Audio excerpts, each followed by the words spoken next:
Hello, I'm Fred Willard. And this is Totally Obsessed. We travel everywhere to meet people who are totally obsessed. And as you can see, we have been very, very busy. There are a lot of you out there. First up, let's meet Steve Mancini, a 32-year-old man from Manahawkin, New Jersey, who is totally obsessed with the television show Miami Vice. Power 2 to headquarters. I wanted to be a cop because of Miami Vice. There were 111 episodes of Miami Vice, and I probably watched each one 500 times. It's called Justice, Crockett. It's called Vengeance, my friend. Plain and simple. That's my favorite. He would, like, reenact little scenes, and he never knew that I heard him in his room. I was into not only the whole cast, but everything that went along with that. The Ferrari, the music, the pastels. I got kind of worried when Steven wasn't coming out of his room that much. He was watching Miami Vice a lot. But when he actually started dating girls, I felt much, much better. After high school, Steve continued to follow in the footsteps of Sonny Crockett.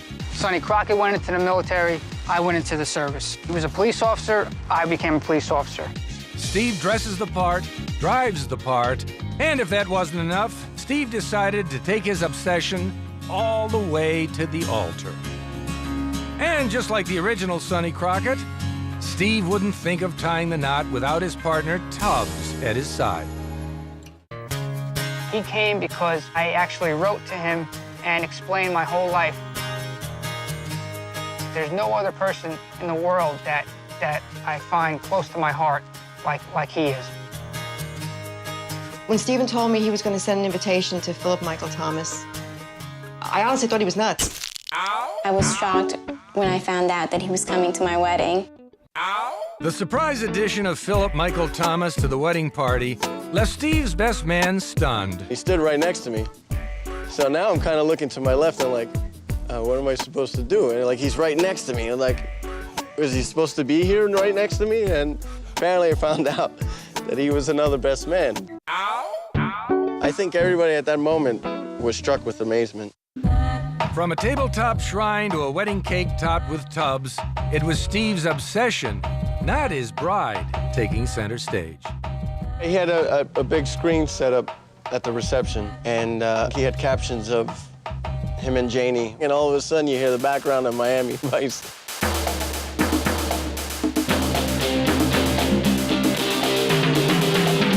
And here comes clips, his favorite clips of the show.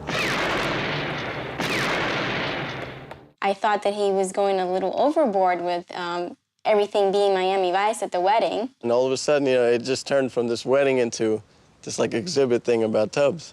And to cap off Steve and Janie's special day, a heartfelt toast, not to their marriage, but to Tubbs.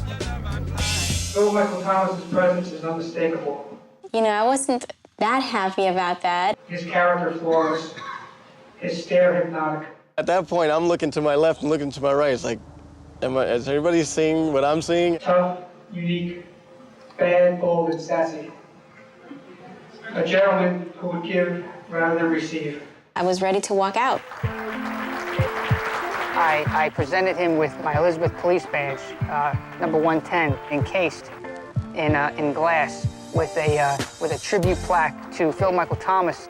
And then Philip Michael Thomas returned the favor with a gesture that moved Steve to tears. Very honored to have had the chance to inspire him to be a police officer.